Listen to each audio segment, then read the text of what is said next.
नमस्कार, जय हिंद। मैं हूँ गौपुत्र केतन शर्मा और आप देखना शुरू कर चुके हैं आपका अपना जिले का विश्वसनीय यूट्यूब प्लेटफॉर्म सच की आवाज़। जी हाँ, मैं इस वक्त खड़ा हूँ ग्राम बम्बाड़ा में, जहाँ की एक बेटी ने संपूर्ण जिले में ही मध्य प्रदेश में बुरहानपुर का नाम गौरवान्वित किया है। जी हाँ, मैं बात कर रहा हूँ आरती चौधरी की, जिन्होंने अपने नाम के पीछे जोड़ा है कवियत्री। जी हाँ, विश्व रिकॉर्ड में इनका नाम शामिल हुआ है। आज मैं इनके घर पहुंच चुका हूं और जानेंगे, मिलेंगे आरती चौधरी से कि कैसा था इनका ये सफ़र और बुरहानपुर में अपना नाम रोशन करने के बाद आगे ये बुरहानपुर को किस और इस क्षेत्र में ले जाना चाहती है। तो कहीं मत जाइए और बने रहिए मेरे यानी कि सच की आवाज़ के साथ। तो मैं पहुंच चुका हूं आरती चौधरी। आज मैं उनके घर पर बैठा हूं और बड़ी खुशी की बात है कि इन्होंने कवियत्री अपने पीछे नाम जोड़ा है और ये जिले की पहली एक ऐसी लड़की है जिन्होंने कवि के क्षेत्र में और रचनाओं के क्षेत्र में कुछ काम करने का सोचा है। अमूमन जो बम्बाड़ा क्षेत्र है ये शिक्षा के लिए जाना जाता है। मध्य प्रदेश में शिक्षा के लिए बम्बाड़ा का नाम गौरवान्वित है। यहाँ हर दूसरे घर में एक शिक्षक जरूर होता है। मैं बात करूँगा, मेरे साथ में आरती चौधरी है, साथ में उनके पिताजी बैठे हैं। कैसा लग रहा है, पेपर में आपका नाम आ रहा है, मीडिया घर तक आता है, कैसे सोचा कि आपको कवित्री बनना है, वो भी ग्राम बम्बाड़ा में रहकर? एक्चुअली मैं 9th क्लास में थी तो उस टाइम में मेरे को ऐसा कभी फील नहीं हुआ कि मुझे कविता लिखनी चाहिए। लेकिन जो मेरे शिक्षक थे, हिंदी के टीचर थे, उनका नाम है श्याम बाबू कारपेंटर। मतलब वो यहाँ के नहीं है, सारंगपुर के हैं। लेकिन उन्होंने जब मुझे जब मतलब बच्चों को कहा कि आपको कविता बना के लानी है, बरसात के दिन थे, हम तो बना सकते हैं लेकिन आप बना के लाओ। तो उसके दूसरे दिन मैं कविता बना के लाई थी, लेकिन वो मैं सुना नहीं पाई थी क्योंकि सर ने नहीं बोला कि कविता सुनाओ करके। तो उसके बाद से मुझे ऐसा लगा कि नहीं, मुझे कविताएं लिखनी चाहिए और मैं अपने जीवन से रिलेटेड, सोशल जो इश्यूज होते हैं उससे रिलेटेड कुछ न कुछ लिख सकती हूँ। तो ऐसा करते करते मैं लिखती गई और लॉकडाउन में ज़्यादातर मेरा लेखन रहा। और उसके पश्चात मैं बहुत सारे राइटर्स वगैरह से मिली जिनसे मेरी पहचान हुई, जिसके तहत मैं बुलंदी संस्था से जुड़ी। तो बुलंदी संस्था से आप जुड़े, मतलब लॉकडाउन में आपको काफी समय मिला लिखने का। हाँ। आज जिस विश्व रिकॉर्ड की हम बात कर रहे हैं, वहां पर आप कैसे पहुंचे?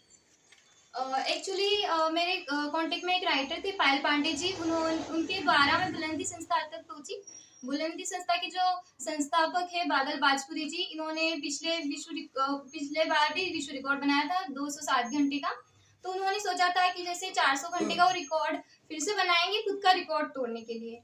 तो उन्होंने इस प्रकार से मैं बुलंदी संस्था से जुड़ी। अमूमन अगर हम बुरहानपुर जिले की बात करें तो इस फील्ड में काम करने के लिए क्या लगता है आपको कि शासन प्रशासन के माध्यम से कैसी व्यवस्थाएं होनी चाहिए, या यहाँ पर एक लाइब्रेरी होना चाहिए जिसके तहत आप जैसे जो होनहार बच्चे हैं, जो लड़कियां हैं, बॉयज हैं, वो वहाँ पर रह सके और इस फील्ड में आगे काम कर सके? मेरे अनुसार बच्चे जब 12वीं के बाद आगे जाते हैं ग्रेजुएशन वगैरह करने, तो उन्हें करियर गाइडेंस मिलना चाहिए प्रॉपर कि आप सिर्फ बीसीए या फिर बीटेक नहीं कर सकते, जबकि आप जो कला क्षेत्र है आपके, आप एक्स्ट्रा करिकुलम एक्टिविटीज है तो आप उसमें भी जा सकते हैं और किस प्रकार से जा सकते हैं उनको पूरा गाइड करना चाहिए उस तौर से सरकार की तरफ से। आरती का कहना है कि अगर आप पढ़ाई ही कर रहे हैं और अगर आपका वहाँ मन नहीं लग पा रहा है तो आप वो करिए जिसमें आपकी रुचि है। आगे भी मैं आरती से बात करूंगा। मेरे साथ उनके पिताजी है।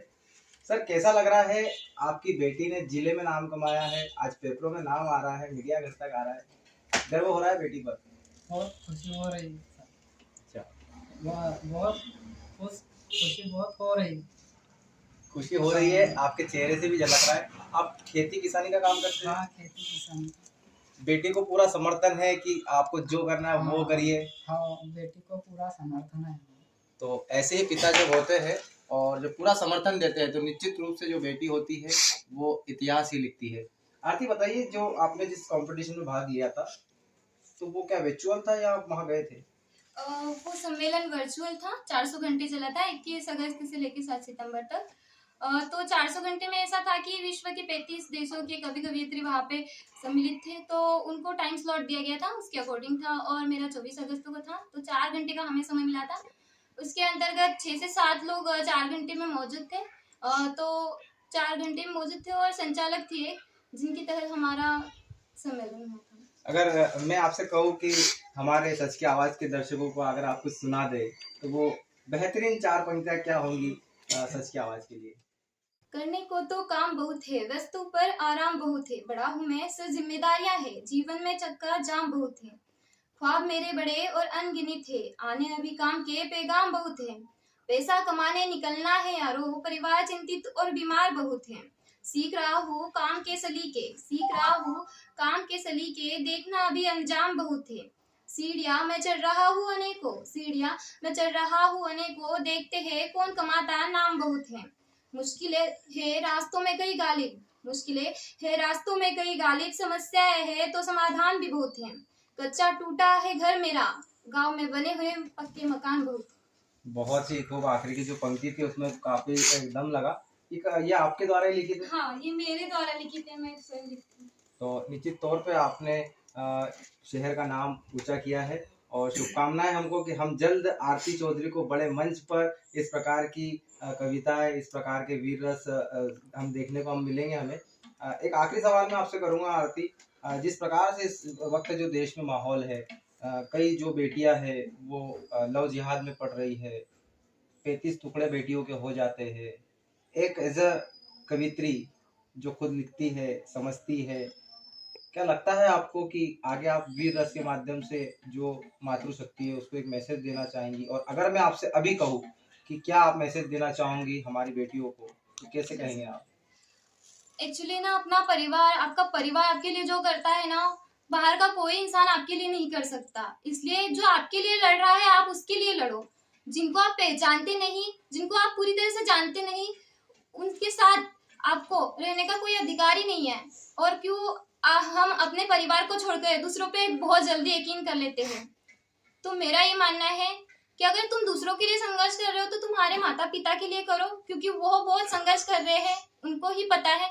अगर तुम अपनी हिस्ट्री खोल के देखोगे, तुम्हें पता चलेगा कि संघर्ष क्या होता है, क्योंकि हम जब संघर्ष करते हैं तभी हमें पता चलता है कि हमारे माता पिता ने कितना संघर्ष किया है। तो बहुत ही अच्छे शब्दों में आपने कहा कि माता पिता ने कितना संघर्ष किया है।